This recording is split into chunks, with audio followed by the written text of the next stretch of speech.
সামান্য পৰিমাণৰ চৰকাৰক খবৰ দিবলৈ এই ব্যৱসায়টো গৰ্বেৰে সৈতে আমি কৰি যাব পাৰিম। এই ব্যৱসায়টো কৰিব পাৰিম আৰু আমি এটা বস্তু চৰকাৰে তাৰ কাৰণে সুবিধা দিয়া নাছিল।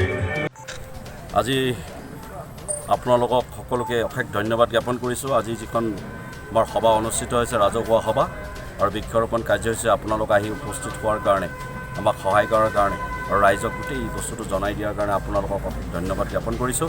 আৰু আপোনালোকৰ মাধ্যমৰ যোগেদি অসমৰ মাননীয় মুখ্যমন্ত্ৰী শ্ৰী সৰ্বানন্দ সোণোৱাল ডাঙৰীয়াক অশেষ ধন্যবাদ জ্ঞাপন কৰিছোঁ।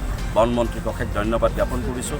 উদ্যোগ মন্ত্ৰীক অশেষ ধন্যবাদ জ্ঞাপন কৰিছোঁ। তেখেতসকলৰ বলিষ্ঠ নেতৃত্ব আৰু উদ্যোগৰ কাৰণে আজি অসমৰ সাঁচিগছটোৱে স্বাধীনতা লাভ কৰিলে, মান্যতা লাভ কৰিলে আৰু গোলাঘাট জিলাত এখন আপোনাৰ আন্তঃৰাষ্ট্ৰীয় বাণিজ্য কেন্দ্ৰ আগৰুডৰ এটা স্থাপন হোৱাৰ কাৰণে তেওঁলোকে ঘোষণা কৰিলে।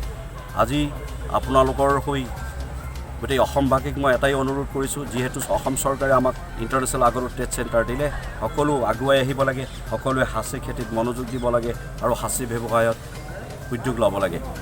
এক বিঘা যদি মাটি থাকে তেতিয়াহ'লে সকলো খেতিয়ক এক বিঘা মাটিত 576 জোপা গছ 5x5 দূৰত্বৰ পদ্ধতিৰে খেতি কৰি পেলাই বৈজ্ঞানিক পদ্ধতিৰে গোবৰ, সাৰ, মেনিয়ৰ সকলো প্ৰয়োগ কৰি 8 বছৰত সেই গছ মেচিয়ৰ কৰিব লাগে। আৰু যদি নেচাৰেল পোকে খায় তেতিয়াহ'লে বহুত ভাল কথা, আৰু যদি নাখায় তাৰ কাৰণে চিন্তা কৰিব নালাগে।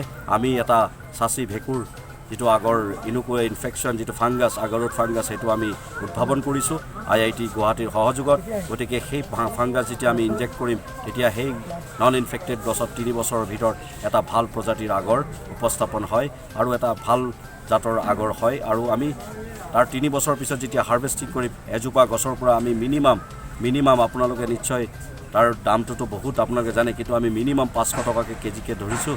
সেই যদি হিচাপত আমি ধৰোঁ তেতিয়াহ'লে এজোপা গছৰ পৰা 20,000 বা 25,000 টকা পাম।